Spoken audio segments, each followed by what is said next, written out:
What is medical malpractice? That's a term that people tend to hear a lot, and not everybody knows what it means. There are many kinds of malpractice. Really, what malpractice, the way that colloquial term is used, it means professional negligence. So you could have accounting malpractice. You could have legal malpractice. You certainly could have medical malpractice and many other engineering malpractice and so on. What it means is that the person against whom you're claiming or who you're suing, you're saying that person did not meet up to the standard of his or her profession.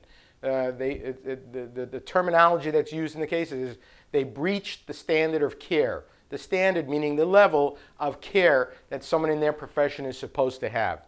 In other words, it's professional negligence. So in a case of a medical malpractice action, which is probably the most common type of malpractice action, there's a lot of protection that medical professionals have under the law.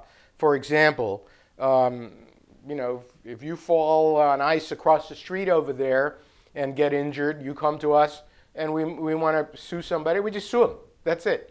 You make the claim.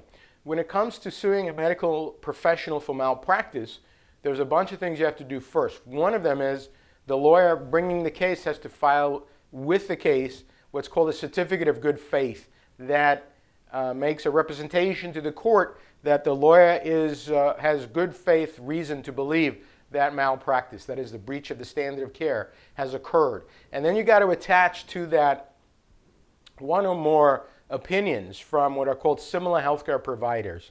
There's a statute in Connecticut called 52184C that defines what a similar healthcare provider is, but essentially it's got to be someone who practices in exactly the same area that the person, the doctor or the medical professional you're suing, or the medical facility you're suing practices in.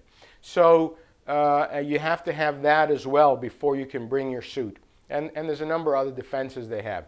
The reality is that these cases, once they're brought, are usually, not always, but usually defended much more vigorously than, say, a rear-end auto accident case. So they can take longer, they can be more expensive because everything has to be proven through expert witnesses in medical malpractice cases. So that's what a medical malpractice case is.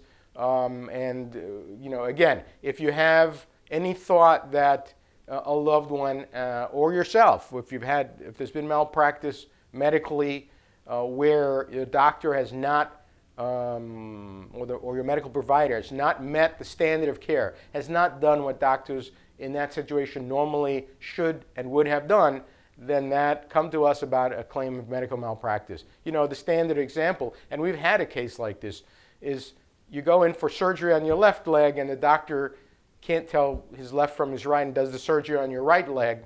And then, of course, you're going to have this left side surgery done as well. So the person ends up getting two surgeries instead of one. That's kind of the standard example, and that does happen more than you would believe.